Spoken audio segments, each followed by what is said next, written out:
Hello. ஆசீர்வாதமான வாழ்க்கை உங்களுக்கு உண்டு. பிரியமானவளுக்கும் பிரியமானவனுக்கும் ஒரு கடிதம். அதில் ஆசீர்வாதமான வாழ்த்துக்கள். எல்லாத்துலேயும் நீங்கள் வாழ்ந்து சுகமாக இருக்கணும். ஆனால் சிலுவையை சுமக்கக்கூடிய நமக்கு இது பொருந்துமா அப்படின்னு கேட்டால் நிச்சயமாக பொருந்தும். நாம் ஆசீர்வதிக்கப்பட தான் அழைக்கப்பட்டிருக்கிறோம். அடிகள் உண்டு, அத்துடன் ஆசீர்வாதங்களும் உண்டு.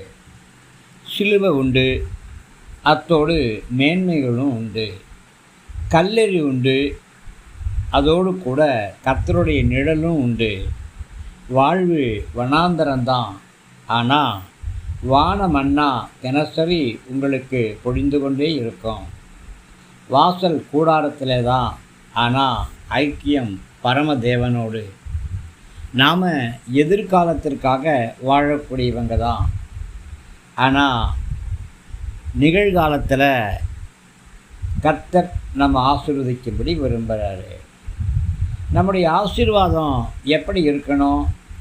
ஆத்துமா வாழ்கிற மாதிரி இருக்கணும். ஆன்மீக வாழ்க்கையில் முதிர்ச்சி அடைந்தவங்களாக இருக்கணும். ஆசீர்வாதங்கள் ஆவிக்குரிய ஆசீர்வாதங்களும் உலக பிரகாரமான ஆசீர்வாதங்களுமான இருக்கணும். இதுதான் ஆசீர்வாதமான வாழ்வு, வெற்றிகரமான வாழ்வு. என்ன பிரியமானவனே, நீ எல்லாவற்றிலும் வாழ்ந்து உன் ஆத்துமா வாழ்கிறது போல நீ எல்லாவற்றிலும் வாழ்ந்து சுகமாக இருக்கும்படியாக விரும்புகிறார். ஆமேன்.